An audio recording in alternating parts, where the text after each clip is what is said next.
Every year in the UK, thousands of people die with no will and no obvious relatives. Tracking down their long-lost families is a job for the heir hunters.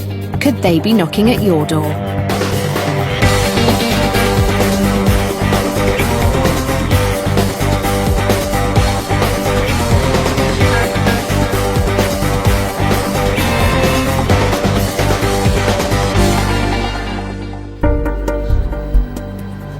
On today's programme, will Fraser and Fraser's travelling heir hunters be able to cope with the pressure? It's got somewhat bigger, to say the least.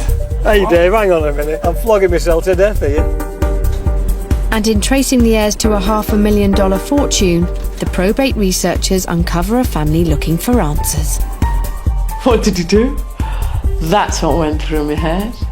Where did this money come from? And we'll have details of some of the hundreds of estates still waiting to be claimed. Could you be in line for a windfall?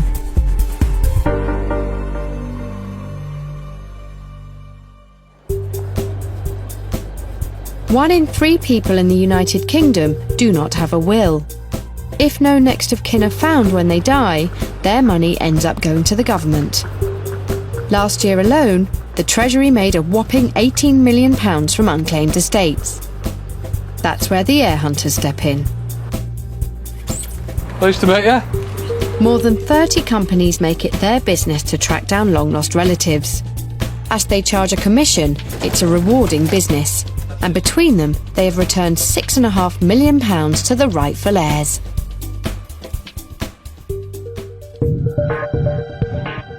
It's 7 a.m. on Thursday, and one of London's oldest heir hunting companies, Fraser and Fraser, is combing through the Treasury's list of people who have died without leaving a will.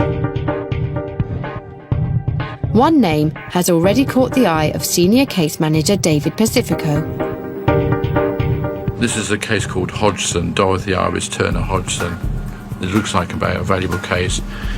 She was born and she died in Newcastle upon Tyne.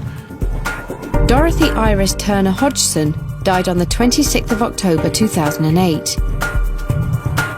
She left behind a bungalow in Newcastle, which is estimated to be worth around £170,000, making this a potentially lucrative case for the heir hunters to pursue. Initial investigations show that Dorothy married Lawrence Hodgson in 1944, and they didn't have any children. Brenda George helped Dorothy care for her husband after he was diagnosed with Alzheimer's.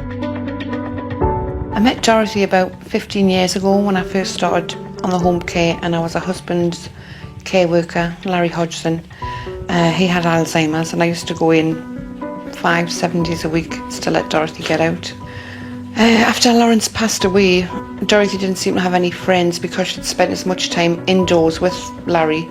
I went every week just to have a chat and a cup of tea with her, and then it got where I noticed things weren't getting done, red letters were coming in. So I used to call in maybe every other day, take her shopping, do a bit of housework for her and just help her any way I could. Before Lawrence's illness, Dorothy had worked in the centre of town. Dorothy managed a shop in Newcastle, a big pram shop, and I think the manager, being in charge of a big pram shop, you'd have to be a strong, confident person. So I believe that's what Dorothy was like before Larry's illness. But stuck indoors looking after Lawrence, Dorothy became withdrawn and isolated. And sadly, after her husband died, she went downhill herself. Caring for Larry with his Alzheimer's for years and years and doing it so brilliantly, she got Alzheimer's herself and there was no one there for her, nobody at all. In the office, David knows that with a valuable bungalow as part of the estate, this case is going to attract a lot of competition. He starts getting his team in place and already has a couple of leads. Hello? There is a brother of the deceased, I'm sure he's probably died out. We're going to check this out, so let's go and see what I can do with the troops downstairs. Marriages to Carla.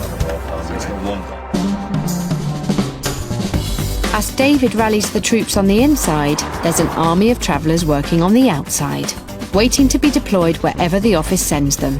They pick up records, gather intelligence from neighbours, and most importantly, sign up the heirs. Today's destination is Newcastle, and it's ex-policeman Dave Mansell who gets the call. It's a 3-hour drive from his Bolton home, so while he heads up there, back in the office, David Pacifico starts tracking down Dorothy's neighbours, as one well-placed call can save them hours of research. Hello? I'm sorry to trouble you so early in the morning. I'm speaking from London. It's concerning a neighbour of yours that passed away, Mrs. Dorothy Hodgson. It turns out Dorothy's neighbour knew her well and is able to confirm that she had no children or close relatives. I think it's all going to go down on the research. No close family. The brother died in the war. David's inquiries show that Dorothy's only brother, James Moat, died in Italy while fighting in the Second World War in 1944. When I first met Dorothy, she talked a lot about her brother Jimmy, who she loved. And I remember her telling us they were waiting, they'd getting a telegraph to see he was coming home from the war and how excited they all were and waiting to see him. And then they got another telegraph to say he'd been killed. He was on his way home and he was coming through Italy and he was bombed and he was killed, and how devastating it was for the whole family. And she was just a little girl and she had to run down the street and get friends because her mum was hysterical and she didn't know what was going on, and how her mum and dad, especially her mum, was never ever the same once he'd been killed, and just devastated the whole family. The loss of her only brother had a lasting effect on Dorothy. Dorothy used to often talk about Jimmy, if he'd still been alive, how she would have had his sister-in-law and maybe his nieces and nephews around her. And I think she'd really missed him, and start to think what she's missed because she had no children of her own. She would have had nieces and nephews of her brothers there for her to love and care for. Dorothy had no close family, so it's down to the office to discover who now has a rightful claim to her estate. They'll need to look up through the generations to find out if she had any aunts or uncles. Assuming they have all probably died out, they would then need to turn their attention to their descendants, Dorothy's potential cousins, as they would be her closest blood relatives. It's a valuable property, and I know we're going to get competition on this case. So it's getting it sorted as soon as possible. With speed of the essence, the office starts trawling through birth, death and marriage records to build and verify Dorothy's family tree. I've got 2 people looking for the deaths of the parents. I've got 2 people looking for ancestors on the father and the mother. Researcher Amy is cross-checking the marriages. Looking from the marriage of the parents of the deceased, I'm looking for the mother's name. The finding of a UK census provides them with a lead. Produced every 10 years, it lists all the members of each household and can give key information to the search. This is a possible 1911 census on the Turner side, the mother's side. If this is correct, the mother's got or had a brother. They've discovered that Dorothy was the daughter of Sarah Turner and Frederick Moat. The census shows her mother Sarah's parents had 3 children: Sarah, Ellen and William. Sadly, Ellen died aged 14, so it is William, Dorothy's uncle, and his descendants who could have a claim to her estate. I don't think and hope it's going to be too large a family. One side might only be one uncle, which is good news, and the other side may only be about 4 or 5 aunts and uncles. So it doesn't look like we may. I'll say hope because I could be proved wrong.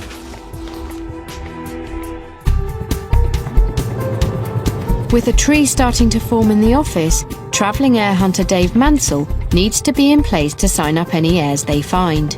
He's been driving for nearly 2 hours and is making good progress, which is just as well because Dorothy's family tree is starting to balloon. What I was saying about not being a large family is proving otherwise now, isn't it? On Dorothy's father's side of the family, the team has discovered a number of aunts, uncles and cousins. Dorothy's father, Frederick Moat, was the son of Frederick Alexander Moat and Eleanor Headley. As well as Frederick, they had 4 other children: Florence, Grace, Elizabeth and George. One of Dorothy's aunts, Florence, went on to have 6 children, so David is currently focusing his attention on this stem of the family tree. The cousin who's we're trying to obtain is of somebody called Austin Robert Carlyle. Now, he would be the son, we believe, of Florence May Carlyle, formerly Moat, because earlier on we found a 1911 census. A phone number. For who? Austin's daughter. Right. This person would be a cousin once removed, and because her father's dead, which means we believe she'd be an heir, along with possibly many others, but I'm hoping to speak to her now. As the family tree keeps on growing, could Dorothy's estate be more valuable than they first thought? Her estate was about £614, which was quite a lot of money in 1925. So it could be worth a fortune now.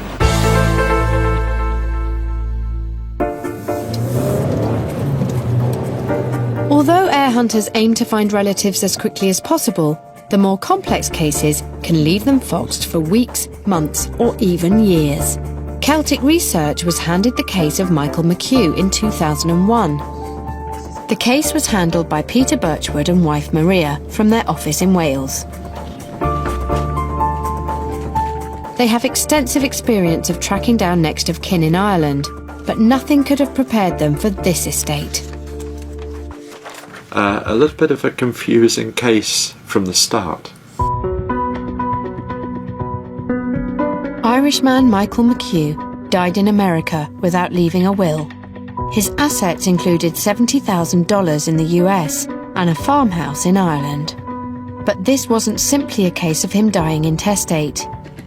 Peter found out that he also left a whopping $500,000 trust fund in the name of his niece and goddaughter, Rosemary McHugh. It started off with one account and then it mushroomed. So I would say that's not just unusual, that's unique in all of the cases that I've worked on over the past 40-odd years. The US company dealing with the trust fund believed that Michael's niece had died, so it was left to Peter to trace the rightful beneficiaries. Initial investigations showed that although he died aged 78 in a nursing home in Chicago, Michael had been born into a very poor farming family in County Cavan, Ireland. Mary Daly from University College Dublin is an expert in Irish history. Farming life in County Cavan in the 20s and 30s would have been tough. It would have required constant hard work. It would be classified as one of the less developed parts of Ireland. It's drumlin soil, there's a lot of lakes, it's badly drained, it's very hilly. It's northerly, so it's colder, it gets more frost. So the combination of small farms, shorter growing season and not very good land means that this would be one of the toughest parts of Ireland to farm in. Michael's family lived with these hardships, and when he was just 8 years old, tragedy struck.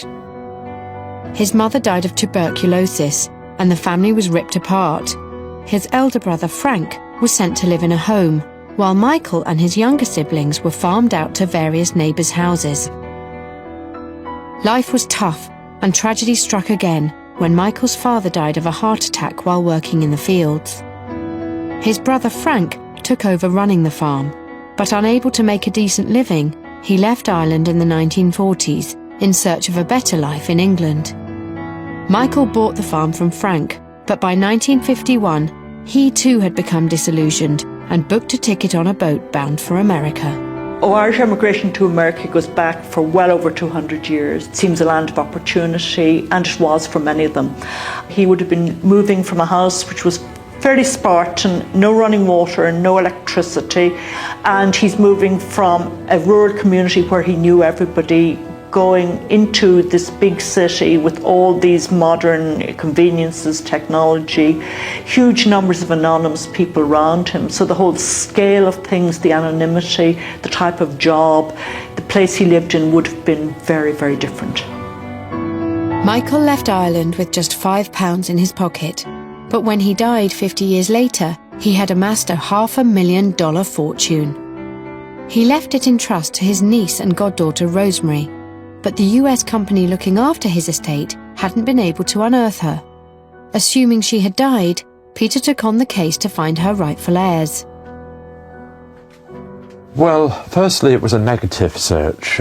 We looked through the death records to see if there was a death for Rosemary, and there wasn't. With no death certificate, Peter started to consider the possibility that perhaps Rosemary was still alive and unaware of the amazing $500,000 windfall that was awaiting her. So he started to dig deeper. We had to do a lot of research to find Rosemary. The electoral registers then were not organised as they are now, so it was a question of going through all of the records for a particular area. It was a painstaking task, but Peter's patience was rewarded. He found out that Rosemary was in fact alive and living in Leeds. All that was left for Peter to do was to make the kind of call that we all dream of receiving. I was totally shocked. There was no other. I couldn't even tell you what I was going to do with it or what went through my head, because I went totally blank, which I did. And I did for days. The news came totally out of the blue. Rosemary hadn't seen her uncle for over 25 years. It's hard to believe that, first of all, that there was this money that was around. Secondly, how did he make it? And thirdly, why me? The $500,000 trust fund couldn't have arrived at a better time for Rosemary. Several months earlier, she had been diagnosed with cancer. I was taken into hospital, and of course they did everything and they found cancer in the stomach, and I was admitted straight away. The money made life easier for Rosemary as she battled the disease. I could get my own home, pay for it outright. My children could have a better life. We moved down to Leeds. The reason why we moved down to Leeds, because the work situation was much better for the girls as well. And there was further good news for the family when Rosemary was given the all clear from her cancer. Uncle Michael's trust fund had helped Rosemary in ways he could never have imagined. But what about his remaining assets, which were still being held by the US government? Who was going to benefit from these? Peter now focused his investigations on finding the rightful heirs. Thankfully, it was a simple tree. As well as Michael, Martin and Mary McHugh had 3 other children: Frank, Rosemary and Patrick. Patrick died of an appendicitis aged 13, so it was just Frank and Rosemary and their descendants who were heirs to Michael's remaining assets. Peter found out that Frank died in 2003 and left his entire estate to his daughter. But what about Rosemary Sr.? She was an heir too. Her niece, who'd been named after her, wasn't able to shed any light on her whereabouts. She came to my mum and dad's wedding, which was in the Holy Rosary in Leeds, and that was the last time they ever seen her.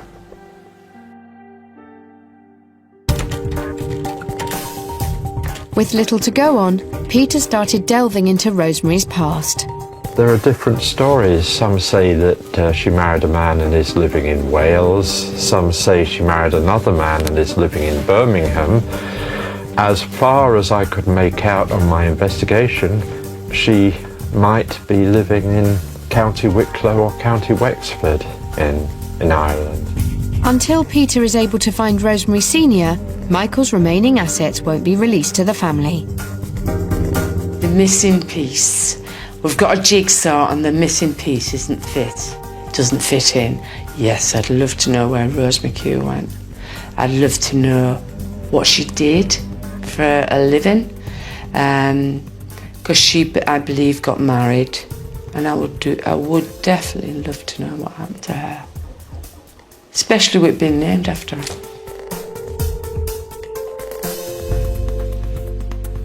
Despite being left $500,000, Rosemary Jr. still knew very little about her Uncle Michael. In actual fact, I would like to see things of his memorabilia, pictures, what he worked as, what he did in general, and what sort of person he was. With so many questions still unanswered, will Rosemary manage to find any answers when she takes an emotional trip to Ireland? Look at this. Well, would you believe that?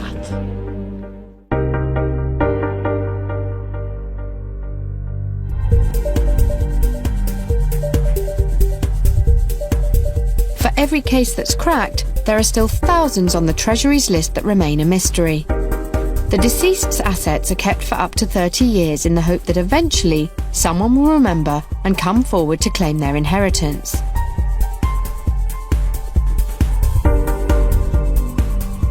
And with estates valued at anything from £5,000 to millions of pounds, the rightful heirs are out there somewhere.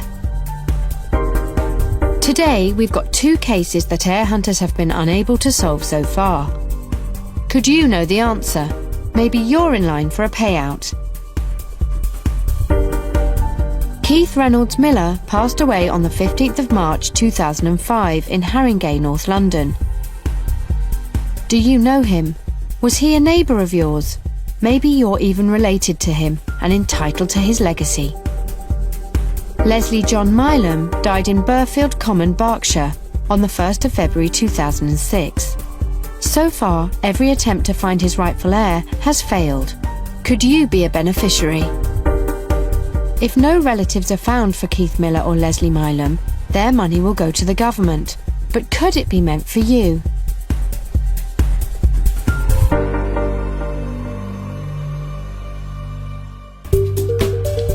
Fraser and Fraser are investigating the case of Dorothy Iris Turner Hodgson. The widow died without leaving a will, so her estate, including her bungalow, which is estimated to be worth £170,000, will go into the government's coffers unless her rightful heirs are found. Dorothy never left a will, and I think once Larry died, that's when Dorothy started to go downhill, and I don't think she'd have been capable of doing one herself. Dorothy died 10 years after her beloved husband Larry and didn't appear to have any obvious relatives. But the team's research has already unearthed a number of her cousins, and the family tree just keeps on growing. What I was saying about not being a particularly large family, it looks like I might be wrong on that. Senior case manager David Pacifico has been investigating Dorothy's father, Frederick Moat's side of the family. He's discovered Frederick had 4 siblings and that his youngest sister, Florence, went on to have 6 children herself. It's been a tricky task, but David has found an heir, the daughter of Florence's son, Austin. Great. I've now spoken to a cousin once removed and have arranged for Dave Mansell to call and see her. Things are progressing fast. It's only 9:30, but they've already found their first heir. It's now down to travelling heir hunter Dave Mansell to sign her up. Whilst I've been en route this past few hours, and we've now traced an heir. Evidently she works in a cafe in Hepburn in Newcastle. But David from the office has spoke to her this morning and she's expecting us as soon as we can arrive. Meanwhile, back in the office, there's been an exciting development, prompting company partner Charles Fraser to get involved in the case. We've established that the grandmother of the deceased left a will when she died in 1925. One of the executors is her son-in-law, Frederick Moat, and her estate was about £614, which is quite a lot of money in 1925. So it could have 2 or 3 houses for that amount. So it could be worth a fortune now. The office has found Dorothy's grandmother left a large sum of money. Could any of it have been passed down to Dorothy? At the moment, the office don't know the exact value of the estate, but finding out that it could be even more valuable than they first thought puts more pressure on them to track down the heirs first. Luckily, Dave Mansell is already close to signing up the first one. Carol, Dorothy's cousin once removed, is working in a cafe in Newcastle. so Dave has arranged to meet her and her husband Michael there. Florence Maymote married Robert Carlyle. That's right. Yes. Had Edward, Austin, Margaret, Florence and Thomas as children, and you're from Austin. Yes. Are you an only child? Yes. Until today's phone call, Carol had no idea that her father had a cousin called Dorothy. I think it's marvellous. It's wonderful to find out you have got relatives, because to be honest I thought most of our family had died, you know. So obviously there's quite a lot, and I may go on to try to trace them myself and find out from the family tree who's who and what's what. It's been a great day for Carol. Not only has she found a new side to her family, she's discovered she's in line for a windfall. She signs with Dave, ensuring that the company will get their commission from assisting her claim. But this is just the beginning for Dave. While he's been talking to Carol, the family tree has continued to grow. Sellotape here. And we're now off to see somebody on another stem, another branch of the family. It's turning out to be quite a large family at the minute, so it looks like there's a lot of work ahead. What seemed to be a simple family tree has snowballed. One of Dorothy's cousins, Edward, had 8 children, and they are all heirs to the estate. It's a marathon task, but with the competition hot on their heels, Dave Mansell needs to try and sign them all up before the end of the day. Got more information on his tree, which I'm just getting, and I can sort of brief you more on that. It's got somewhat bigger, to say the least. Right, well I'm going to go and try and do some of these addresses, otherwise we'll leave at this time next week at this rate. Thanks, Dave. Bye. With the family tree sprouting more branches all the time, it's relentless out on the road. Dave Mansell's been driving all over Newcastle in the search for heirs. But just as he signs up one, the office find him someone new to visit. Hello, Dave. Hiya. I've signed Christopher, Thomas, Sheila and Joyce. I still can't get through to another person that I'm hoping you might be able to do later. Flogging myself to death here. Dave Mansell, Newcastle, aired up to the eyeballs. But he's going to be aired up for a while, as there's still a whopping 21 heirs to go. Well, the way it's gone today up to now, where we've sorted about 8 heirs out, 9 heirs out, feel that we've broken the back of this side of the family. There are some other stems with descendants on it. The bulk of the work now hopefully has been done, and I can't say that I'm not ready for a break, because it's been a long day.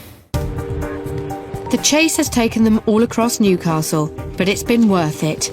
9 heirs have signed up already, and there are more to come. The next day, David reflects on a successful case. We have broken the back of it, so we've now got the basic makeup of the family now. Obviously, I'm grateful for the team down here that's been working this, as well as Dave Mansell on the road, who's been seeing various members of the family, together with our guy in the registry office up in Newcastle. They've done a good job, the team. It's been a positive outcome for the beneficiaries as well. The amount of the estate is yet to be confirmed, but it's estimated at £170,000 and could even rise further. If it's a nice amount, I'll look after my son and my daughter and their family, because that'll be nice. Then we'll have maybe a nice cruise if there's enough left. Dorothy had an abundance of relatives that never knew she existed. Thanks to the Heir Hunters, they will now have something to remember her by. And her friend Brenda will never forget her either. I feel in the end we became more like family rather than friends, because we've seen each other every day. I miss that little smile on her face when I used to knock on the door and she'd get the door. I miss her.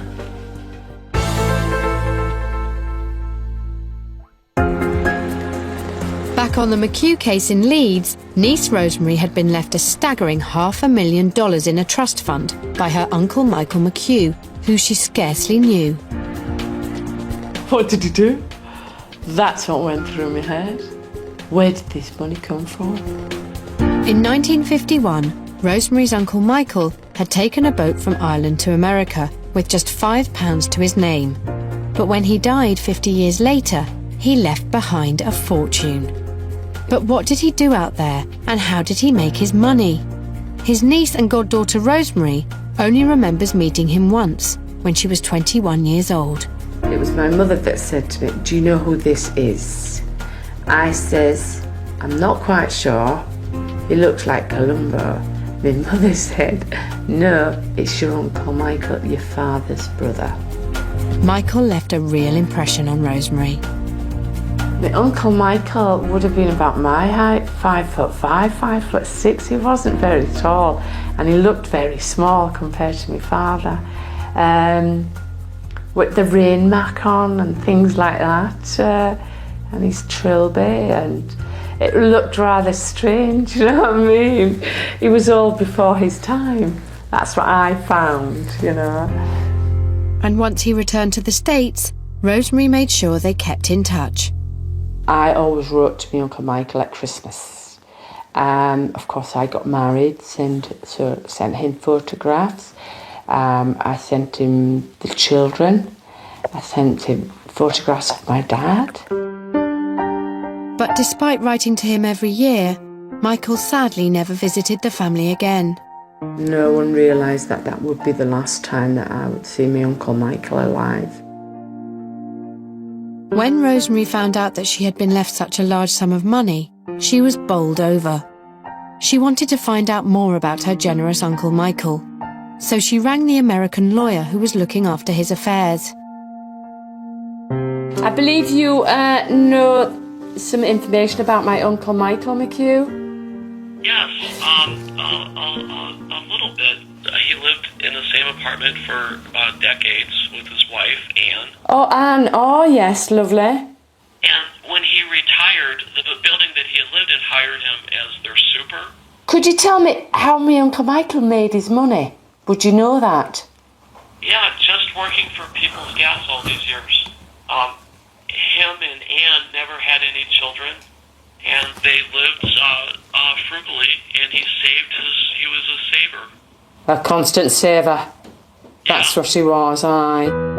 Finally, Rosemary knew the truth about how Michael made his fortune. He'd worked as an engineer and saved hard all his life. I feel great after that. He's not a gangster after all, is he? God love him. Rosemary also had another number she wanted to call, Michael's neighbour in Chicago. He was a very, very giving kind of a guy. He'd come over and he'd walk by and say, anything you do, he'd help my wife if she was carrying packages, if he saw her, and I just remember him so fondly, and he was such a part of the neighborhood. But everybody knew Mike, and everybody loved Mike. Isn't that lovely? I'm pleased to hear that. I think it's rather nice, I do, what respect they had for him in America. It's building up such a nice picture. I really do wish I did know more. Although Michael left a trust fund to his niece Rosemary, he didn't leave a will. So 9 years after his death, most of his remaining assets are still left unclaimed. Celtic Research's Peter Birchwood has been investigating this case. He's discovered that there are 2 rightful heirs to the estate, Michael's niece and his sister, but no one has heard from Rosemary Sr. since the 1950s. If she has died, then providing she leaves children, they'd inherit her share. If she doesn't, then there's a strong possibility that it would all pass back to Rosemary, her niece. However, the American government will not release Michael's assets to his family until Peter can prove once and for all what happened to Michael's sister Rosemary. As she had strong links to Ireland, he decides to take a trip over to the Register Office in Dublin with his wife Maria, who is also helping him on the case.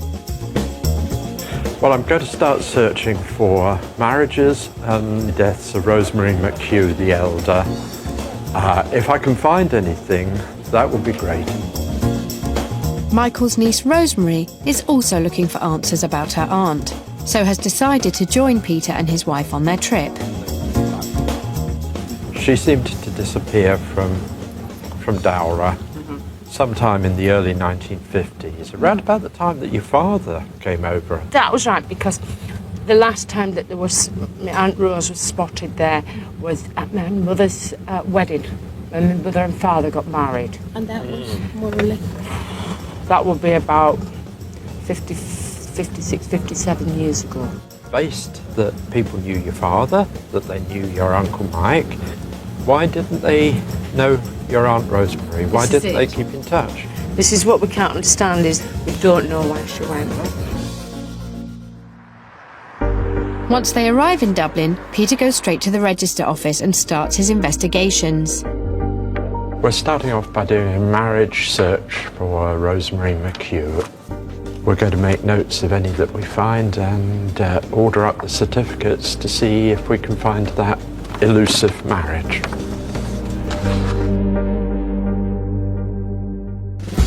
Meanwhile, hoping that Michael's old farmhouse holds some clues to her family history, Rosemary heads up to County Cavan. It is absolutely beautiful. Feeling nervous, very nervous now. Oh, I'm getting butterflies.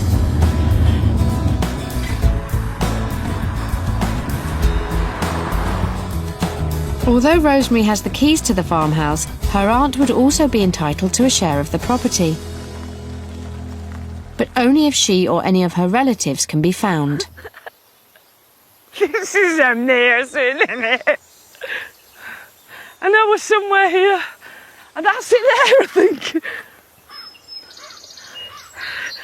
Hey, look at it.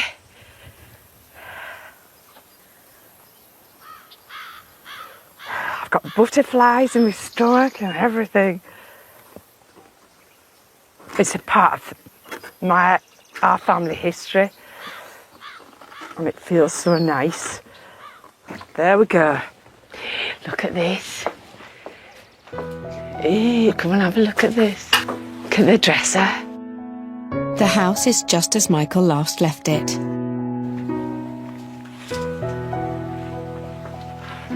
I'm totally amazed that house is still standing the way it is.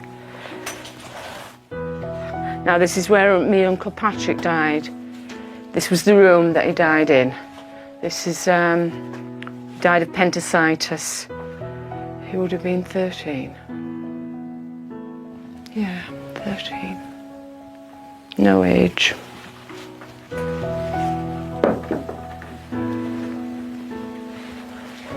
Hot water bottle. And a towel.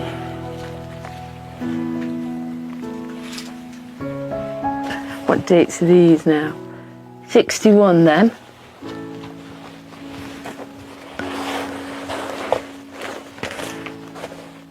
It's October 61 there.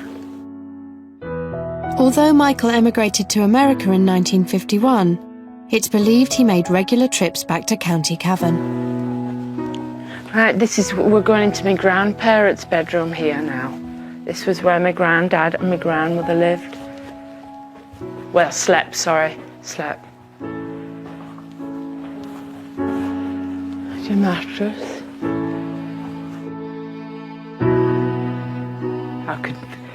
There would be an awful lot of laughter and happy memories in here. But there would also have been some very sad memories as well. Now, this is the fire that they would have made all the meals on and everything.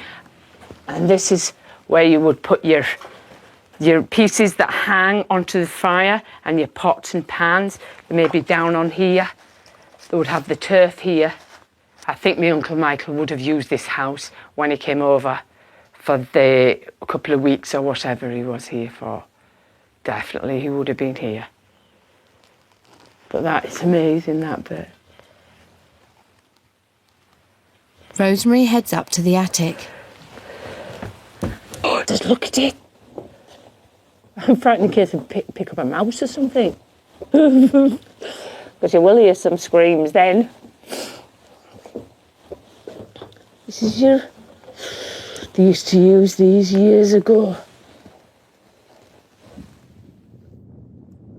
It's fantastic.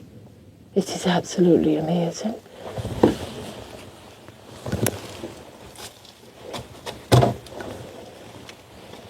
Found a picture. That's me Uncle Michael! Me Uncle Michael!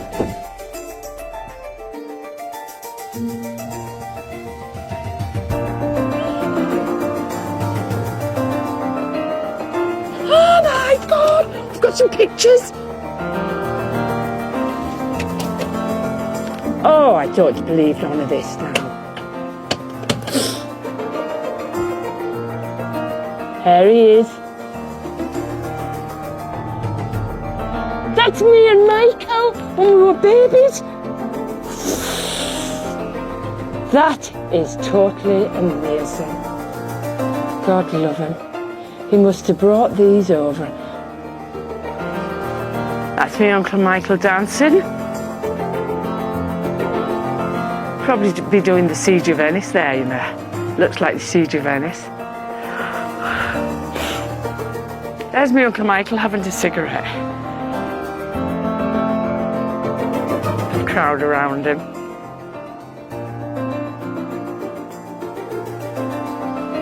The family photos are the link to the past that Rosemary has been looking for, and she needs time to reflect.